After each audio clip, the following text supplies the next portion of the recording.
তিনটি বিদ্যালয়ের শিক্ষক শিক্ষিকা সকলে একত্রিত হয়ে আরজিকর কাণ্ডের প্রতিবাদ জানালো নদিয়ার ফুলিয়ায়। করলেন মৌন মিছিলও। এদিন নদিয়ার ফুলিয়া শিক্ষানিকেতন, ফুলিয়া বিদ্যা মন্দির এবং ফুলিয়া বালিকা বিদ্যালয়ের শিক্ষক শিক্ষিকারা রাস্তায় নেমে আরজিকর কাণ্ডের প্রতিবাদ জানালেন একত্রিত হয়ে। দোষীদের দৃষ্টান্তমূলক শাস্তির দাবি জানানো হয়। যদিও এদিন বিদ্যালয়ের শিক্ষার্থীরা মিছিলে ছিল না সরকারি নিষেধাজ্ঞা থাকায়, তাই স্কুল ছুটির পরে তিনটি বিদ্যালয় একত্রিত হয়ে সমস্ত শিক্ষক শিক্ষিকা শিক্ষামণ্ডলী সকলকে একত্রিত করে এই প্রতিবাদী মিছিল সংগঠিত করেন। দিদি, মূলত আজকে কি কারণে রাস্তায় নামলেন? সবারই মোটামুটি জানা আরজিকরের যে ঘটনাটা ঘটেছে অত্যন্ত দুঃখজনক একটা ঘটনা।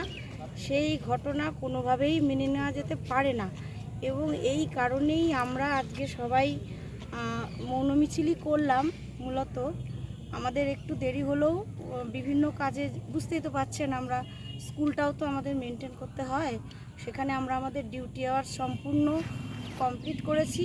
আমাদের ডিউটি আওয়ার্সে আমরা কোনো ঘাটতি করিনি। তারপরে ছুটির পরেই আমরা কত সংখ্যক শিক্ষিকা এবং শিক্ষক আমরা এখানে পাশাপাশি তিনটে স্কুলই আছি। তিনটে স্কুল থেকে কমপক্ষে 70-80 জন তো হবে। কোথা থেকে শুরু করেছেন আপনারা? আমরা ফুলিয়া শিক্ষানিকেতন থেকে শুরু করে ফুলিয়া টাউনশিপ এই পঞ্চায়েতের পাশ দিয়ে পুরো এই রাস্তাটা কভার করে। কি চাইছেন? আপনাদের দাবিটা কি? আমরা চাইছি যারা এই ধরনের বাজে কাজে যুক্ত ছিল বা করেছে তাদের শাস্তি হোক। এখনো পর্যন্ত সিবিআই সরকার কিন্তু সিবিআই তদন্ত করছে। আমাদের তো প্রশাসনের উপরে ভরসা আমাদের রাখতেই হবে। প্রশাসনকে ডিঙিয়ে তো আমরা কিছু করব না বা পারবও না।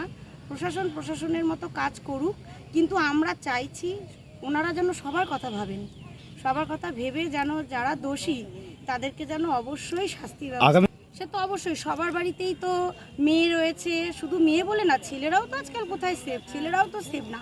যেসব ছেলেরা ধরুন বিপথে চলে যাচ্ছে সেটাও তো বিপজ্জনক ব্যাপার। তারাও তো আমাদেরই সন্তান, ছেলেরাও আমাদের সন্তান, মেয়েরাও আমাদের সন্তান। মেয়েদের যেমন সেফটি দরকার, আমি চাই যেন বাচ্চা ছেলেরা যারা এই বিপথে চলে যাচ্ছে সেই ব্যাপারেও তো ভাবতে হবে, সবাইকেই ভাবতে হবে। আপনারা তো শিক্ষিকা, কি মনে করেন না যে প্রথম শিক্ষা অর্থাৎ বাড়ি থেকে যদি শিক্ষাটা ভালোভাবে হয় তাহলে এই সমাজে এরকম ব্যাধি আরও না আসতে পারে? অবশ্যই বাড়ির শিক্ষাটা তো প্রথমে পাবেই। বাড়ির সাথে সাথে তো আমাদের স্কুলেও ওরা বাড়িতে যতক্ষণ হয়তো বেশি থাকে, বাড়িতে স্কুলে হয়তো টাইম কম, তবু যতটুকু টাইম ওরা থাকে আমরা তো ওদেরকে সবসময় নিজেদের সন্তানের মতো ভালোবাসি। তাদের ভালোটা মন্দটা দুটোই আমাদের দেখতে হয় এবং আমরা চেষ্টা করি ভালো মন্দ দুটোই তাদের দেখার। মন্দ হলেও আমরা সেটা ভালো করার চেষ্টা করি, আর ভালো হলে তো সেটাকে আরও ভালো জায়গায় নিয়ে যাওয়ার আমরা চেষ্টা করি। বিভিন্ন স্কুলে তো শুধু পড়াশোনা নয়, পড়াশোনা ছাড়াও ধরুন বিভিন্ন যোগাসন রয়েছে, খেলাধুলা রয়েছে। আজকাল ছেলেরা বা মেয়েরা বিভিন্ন খেলায় গিয়ে ভালো পারফরমেন্স দিচ্ছে। আমাদের ছেলে মেয়েরা তারা তো আমাদেরই স্টুডেন্ট, আমাদেরই ছেলে মেয়ে। সুতরাং এই ছেলে মেয়েগুলো যেন বাজে দিকে চলে না যায়। আপনার নাম পরিচয়? আমার নাম শিখা চক্রবর্তী, আমি ফুলিয়া বালিকা বিদ্যালয়ের টিআইসি।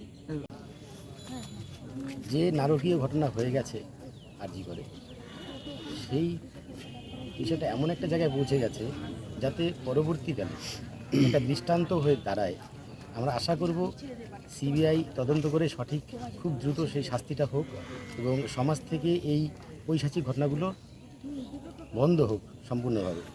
আর সরকারি নির্দেশ রয়েছে আমাদের যে ছাত্রদের সঙ্গে নিয়ে বা ছাত্রীদের সঙ্গে নিয়ে বেরোনো যাবে না, এটাও ঠিক। আমরা আমাদের মতো সমস্ত শিক্ষক শিক্ষিকা ও শিক্ষাকর্মী সকলে মিলে একটা মৌন মিছিল করলাম, একটা মৌন প্রতিবাদ, যাতে মানুষ দেখুক বুঝুক যে আমরা চাই যে এই বিষয়টার সঠিক তদন্ত হোক। সঠিক বিদ্যালয়ের পঠন পাঠন কি ঠিক লেগে আপনারা আজকে প্রতিবাদী মিছিল? বিদ্যালয়ের আজকে শনিবার দিন, সরকারি নিয়মে 1:30টায় আমাদের বিদ্যালয়ের পঠন পাঠন শেষ হয়। আমরা তারপরেই এখানে তিনটে বিদ্যালয়ের পাশাপাশি আমাদের একসঙ্গে সকলে মিলিত হয়ে এই মৌন প্রতিবাদ করলাম। কি চাইছেন? আমরা চাইছি সঠিক বিচার হোক, সঠিক তদন্ত হোক এবং সমাজ থেকে এই রকমের নোংরামিগুলো বন্ধ হোক। আপনার নাম পরিচয়? আমার নাম সুরেশ বাগচি, আমি ফুলিয়া শিক্ষানিকেতন উচ্চ মাধ্যমিক বিদ্যালয়ের টিআইসি।